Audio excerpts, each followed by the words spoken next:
lapak Pak Sabar. Ya, sabar semua. Iya.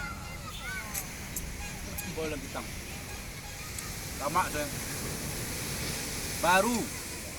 Insyaallah Pak, kita bawa sampai langganan ke Jakarta. Langgannya ke Jakarta bayangan. Kita Pilawi, Morolasak, Padang. Padang Yora. Padang Yora. Berapa sepi yang kau sebar? Sudah kursi Sebar? 10. 10 ya? Ya. Yalah. 10. Tak ada gini Jawa. Ke Padang lupa makan kita di Kadai Sabar. Di Lapak Sabar. Di tepi jalan di Dakik maka nama ke Sabar. Dekat Hotel Mapuri. Dakik Hotel Mercury. Jelas tuh.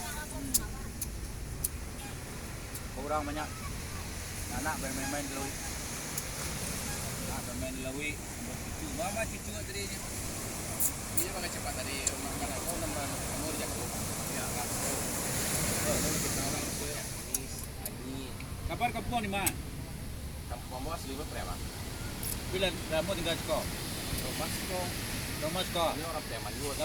Labrala mau ngelis sekolah? Tapi betul. 2 tahun.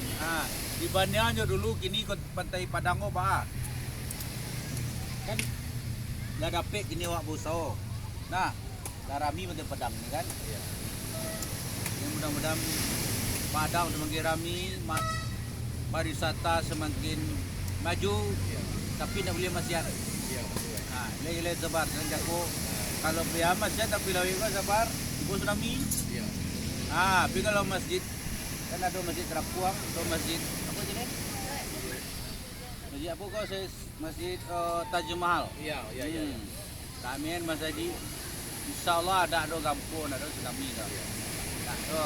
Kalau lai Sama banyak kau. sama dijago ada wak. Tapi kalau banyak maksiat, pasti dia datang tuh ke sana. Ya sabar ya. Orang nak. Anak tiga ya.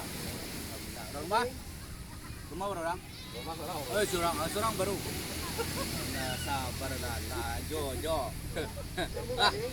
Terima kasih. Kudri dari Morolasak Padang. Assalamualaikum.